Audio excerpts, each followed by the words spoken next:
sa lagay ng ating panahon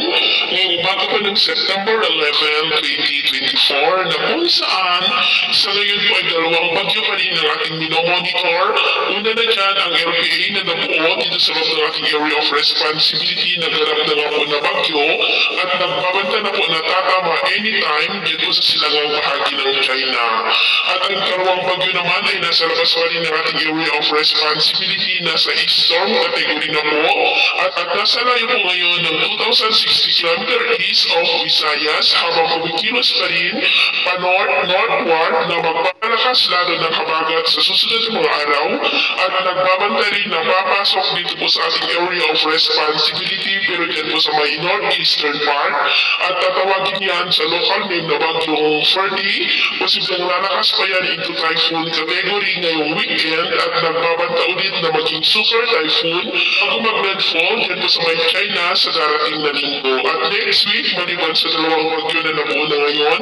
ay posible pa ang tatlong bagyo na mabubuo sa paligid ng ating bansa na mas magpapalakas pa ng habagat na magdudulot naman dito sa ating bansa ng malalakas na buhos ng ulan. At ito nga pong pinapakita ng forecast model natin pong ginagamit hanggang po sa susunod na dalawang linggo ay posible pa rin ang pamumuo ng mga banta ng sama ng panahon sa paligid po ng ating bansa. At sa lagay ng ating panahon ngayong madaling araw, dahil pa rin sa habagat na patuloy na umiiral sa kanlurang bahagi ng ating bansa ay may mga isolated rains sa ilang bahagi po ng Pangasinan, Zambales, Bataan, Metro Manila, Cavite, Southern Quezon, Batangas, Naga, Legazpi, Sorsogon, Northern Samar, Eastern Samar, Romblon, Antique, Mamburao, Northern Palawan, Southern Leyte, Masbate, Tabancanan, Dumaguete, Northern Cebu, ilang bahagi ng Bohol, Ormoc, Suluao, Kipalago at Zamboanga. At mamaya po ay sisikat ang araw sa malaking bahagi nating bansa, mainit at malinsangan muli ang panahon, pero may kansa pa rin ang ulap na kalangitan with isolated rain sa ilang bahagi ng Palawan, Masbate, Legazpi,